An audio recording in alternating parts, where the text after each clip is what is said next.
Good afternoon. Throughout history, the arts have brought laughter and joy to the hearts of thousands during times of sorrow and prompted dialogue between people about new, sometimes radical ideas. Theater in particular has helped people learn about the experience of others, gaining empathy for their ideas and culture. Last year, my troupe performed the Laramie Project, a show that addressed hate crimes against the LGBTQ community. We actually met with the show's playwright, Moises Kaufman, who spoke about what drove him to create a show about such a controversial and powerful issue.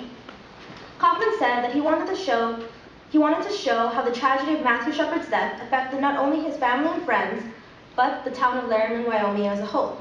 He told us he wanted to give a voice to the people of the town, no matter what their opinions were. The impact of his play didn't just end in Laramie though, as this show has been performed all over the world by diverse schools and companies. A dialogue about hate crimes began because people were introduced to a controversial topic in a brand new light. No longer is Matthew Shepard's death just a story in the paper or a hashtag online.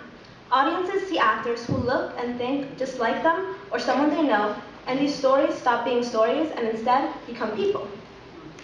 Audiences relate to the characters on stage. In them, they see their neighbors, friends, and most of all, themselves. The stage plants a seed for conversation, thought, and change.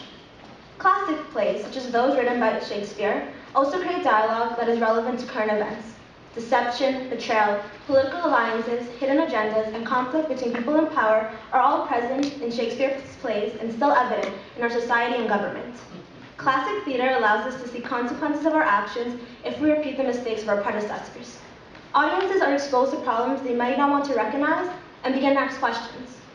Just this summer, a controversy sparked over a production of Julius Caesar in New York. This was initiated when a woman in the audience began to join in unscripted protests and had to be escorted out by authorities. People were outraged by the modernization of the play that chose to depict Julius Caesar as Donald Trump. The incident launched a dialogue about freedom of speech. Some thought the woman was out of line and the director had the right to express and interpret the show however he wished. Others argued against this, believing that it was inappropriate to depict the current president being killed by members of Congress. Either way, the show got people talking about the limits of freedom of speech and artistic liberties. A show, whether contemporary or classic, begins dialogue. Plays present themselves to audiences through actors, but this is not the end of the conversation. Audience members leave the theater and continue this dialogue, which can be as simple as telling a friend, "I watched a show and loved it," or as complex as, "The show's message really got me thinking about." For many, that is all they're compelled to do, talk about a show and give their opinions.